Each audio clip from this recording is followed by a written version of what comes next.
The Mughals and their empire, मुगलों के शासन के बारे में बेटा आपको पहले भी कुछ पता है। अब ये name Mughal derives from Mongol, though today the term evokes the grandeur of an empire, जो एक आज शासक ये जो एक क्षेत्र के बारे में बता रहा है। It was not the name of the rulers of the dynasty choose for themselves, अब इस वंश के शासकों ने अपना नाम जो है अपने लिए ऐसे नहीं चुना था। They refer to themselves as Timurids, as descendants of Turkish ruler Timur on the paternal side, पिता के पक्ष से जो तैमूर के वंशज थे टर्की के लोग, इन्होंने जो है अपने आप के लिए ये नाम नहीं लिया था, वो अपने आप को तैमूरी कहलवाना पसंद करते थे। Babur the first Mughal ruler was related to Genghis Khan from his mother's side. He spoke Turkish and referred diversely to the Mongols as barbaric hordes.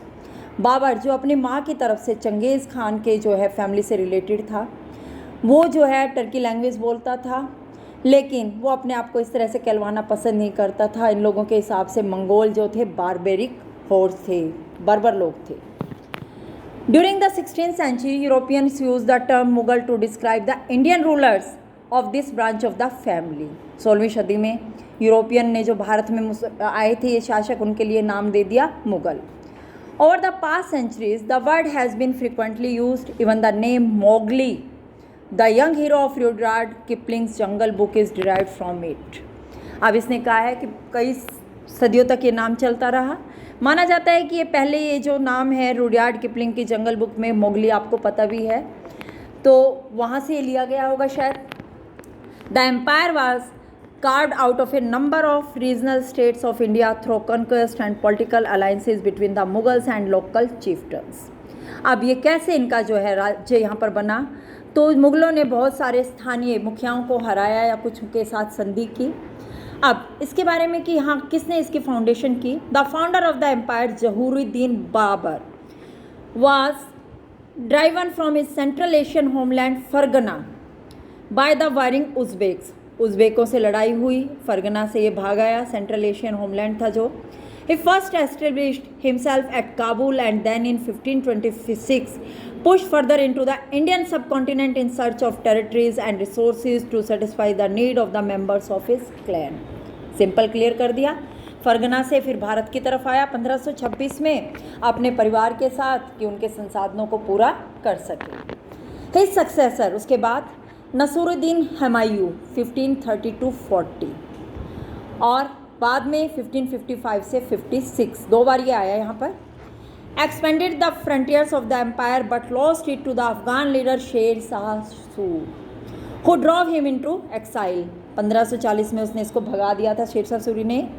Humayun took refuge in the court of the Safavid ruler of Iran. In 1555 Humayun defeated the Surs but died a year later. बीच में ये रहा सफावियों के जो है दरबार में Iran में।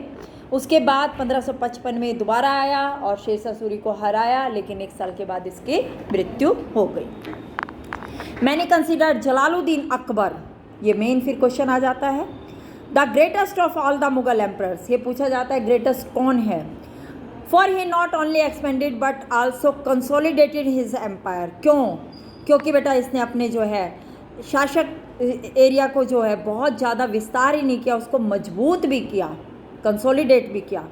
Making the largest strongest and richest kingdom of his time, main ये सारी लाइनें आ जाती हैं कि अपने जो है राज्य क्षेत्र को इसने मजबूत बनाया, धनी बनाया।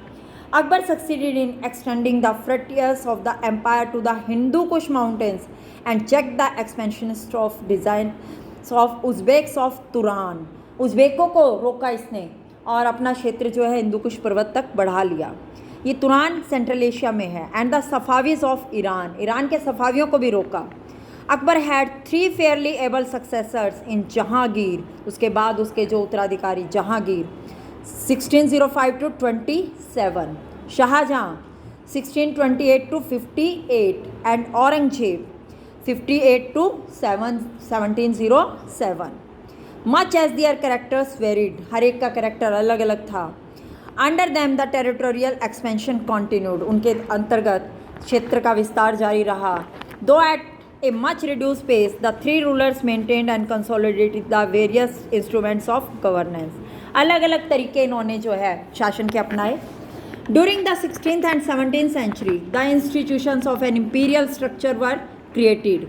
16वीं सदी जो है में शाही संस्थाएं शाही दरबार को चलाने के लिए अलग अलग तरह से अपनाई गई.